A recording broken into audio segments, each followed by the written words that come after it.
Better late than never for the Maple Leafs as they find a way to win against the Blackhawks. Hey everyone, welcome to Inside the Leafs. Rob Wong, joined alongside by Toronto Sun Maple Leafs writers Lance Hornby and Terry Koshan. And guys, we'll get to the game in just a moment. There is a lot to talk about from it. But before we get started with that, got to talk about legendary Maple Leafs play-by-play announcer Joe Bowen getting his due last night. A great pregame ceremony, just a great day overall to honor Joe, who is retiring at the end of the season. Lance, we'll start with you. You've been writing a lot about Joe so far this season. What did you make of the celebration last night and just the day overall?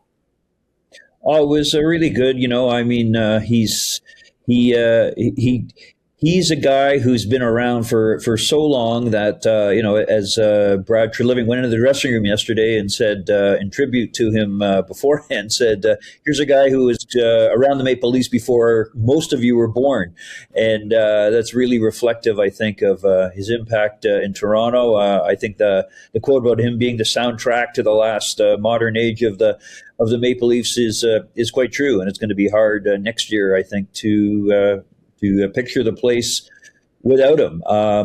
He's radio, television, the big calls have been there. No Stanley Cup, of course, which is a big hole, I'm sure, in his career, but great way to honor him. And it's funny, just like his first game against Chicago in 1982, the Maple Leafs came back with 3 goals to tie that game last night. 3 goals with his son David filling in for him in the booth.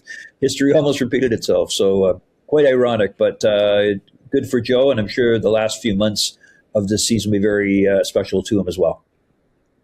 Yeah, great night all around for him. What I found impressive was, he got the loud ovation off the ceremony a couple times before the game, and then every time, there was something involving Joe during the game, during stoppages and that none of that waned. I mean, the adoration was still evident, and quite frankly, for 50 minutes last night, it gave fans a little bit to cheer about when there's nothing else to cheer about. And of course, Maple Leafs changed that. But what a night for the guy! It's fully deserving. And how many times have we hopped onto YouTube and watched some highlights just to hear his voice? I mean, I know people do that all the time, and I thought Max Domi put it well too in the way he said that to have his voice in the background when I'm playing makes playing for the Maple Leafs that much more special. And of course, Max, having been around the team as long as he had been, was dad and everything. So great night all around. And I just pity the guy that's going to fill his shoes next year.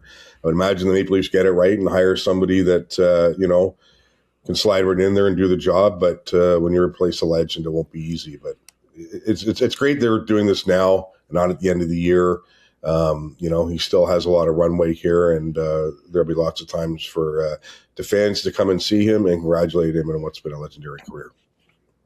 Yeah, it really is a great point there, and it was a lot of fun to watch last night, Joe, get that honor. And as Lance has pointed out, pretty ironic that the Maple Leafs almost had a similar fate against the Blackhawks last night, but they do come away with the win in this one. And it wasn't the first time this season that we've seen them play pretty terribly for 40 plus minutes and still scratch out a victory, but they did it again with 3 goals in the third period to win it. Terry, are you looking at this game as a glass half full situation where they did fight back to win it, or as a glass half empty situation where they probably shouldn't have been in that type of game at all against a Chicago team missing Connor Bedard?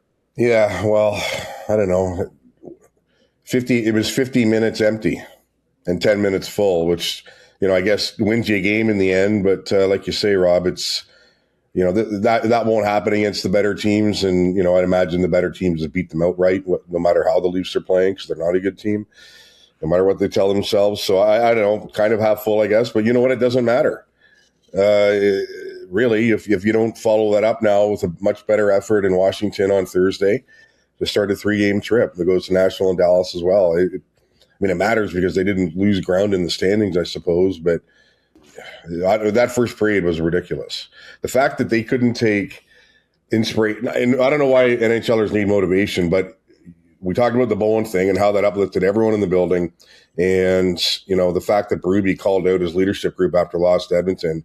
If that's me, all I want to do from my first shift in the next game is prove to my coach my worthiness. And none of the guys did that last night. And, lucky, if you will, that they're playing one of the poorer team, not a poorer team, but a team that's fighting for a playoff spot itself, and didn't have its best player in the lineup. So I don't know. You leave it there and you see what happens Thursday, but I'm not anywhere fully convinced that the Leafs are on any sort of road to recovery, even though they have won 7 of their past 13. This team's still missing a lot right now, in my mind. Yeah, it was quite a baffling evening, and reminiscent, I guess, of sometimes when Sheldon Keefe was coaching, and for whatever reason, even when the Leafs were in a lot better shape than now, they weren't ready, and that's not ready at home, as Terry said, with the stage set as it was, just and of course. Berube calling out the leadership group earlier. That was shocking as well. And yet, suddenly, ironically, the two players that the focus was on, William Nylander and Austin Matthews, are put their minds to it and come up with a pretty good couple of goals to set the stage. And of course, the unusual goal by Dakota Joshua at the end. But that's what that's the momentum that those stars can create. And it is, to Terry's point, they have to follow that up. But it's as bad as it's been. We are in a historical moment here in terms of the standings never being tighter in the East, and the Leafs, they do have teams in between them, just 3 points away from a wild card spot, believe it or not. And even though they have teams to climb, they're still close. And there are obviously other teams who are struggling as well, and that is keeping Toronto in there despite all their flaws so far. They have to make more of it, certainly, and they have 2 very difficult road games, certainly in Dallas and Washington coming up on the next trip. But they're still there. And is this going to be a spark? We may look back on this comeback game and see it as the trigger for a good run, or we may see them slop back like they did. I think it was Pittsburgh they beat earlier this season. Big rush of goals at the end, and they didn't follow that up. So we'll have to see, and certainly it's going to depend on what happens with their injuries in the post New Year's, and do those players come back and make a difference? Yeah, well, the standings is working in their favor somewhat with all the parity we're seeing right now in the Eastern Conference. Lastly, one of the players that did score last night, Oilver Ekman-Larsson, Lance, continues to have a really strong season. I think people have been really impressed with his game. Has it gotten to a point where he might be the most important defenseman on this team with his two-way efforts every single night? Well, scored in his only shot last night, I think, and then you have a guy, I think, who's coming up he's on pace to match one of his career highs, I guess, with Arizona 7 or 8 years ago, points wise, and that's not really what he was known for. Like last year, anyway, we knew he could add points, but wow, is that ever welcome in this situation now when you're out Carlo, out Tanev, out and Morgan Riley showing the effects sometimes of being a little older but never really finding that right partner. And I think Ekman-Larsson helping Riley out and helping the power play out has been a big boost for the Leafs, and seems to be a voice of calm in the room afterwards, kind of growing into his role here. And get 20 minutes of ice time again last night. Has the trust of the coach, and really, where would they be without him in terms of the blue line back there? McCabe obviously is having a good year too, and they've called up a couple of guys who've played well, but he's kind of been the silent leader back there, and good for him for stepping up when they've needed him most. Yeah, he's been really valuable. Probably the best all-around defenseman, just because provides more offense than McCabe does. Not taking anything from what McCabe has been doing. And the two of them are the only two of the only 3 players who have played in all 32 games so far. So they're durable as well. But like Lance said, he's a voice in the room. I don't think there's any doubt about that. He plays with some bite in his game.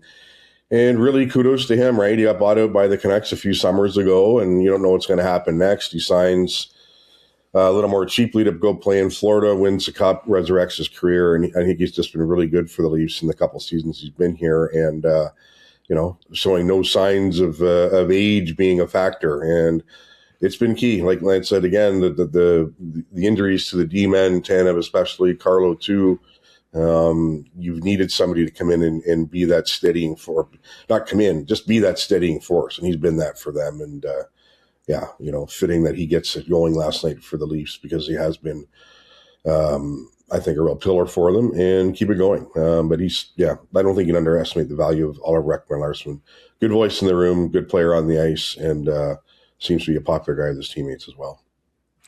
Well, we'll see if the Maple Leafs can keep the ball rolling, as you guys said, coming up on Thursday when they visit the Capitals in Washington. As always, leave your thoughts in the comments section below. For Lance Hornby and Terry Koshan, I'm Rob Wong. Thanks for watching, and we'll talk to you on the next one.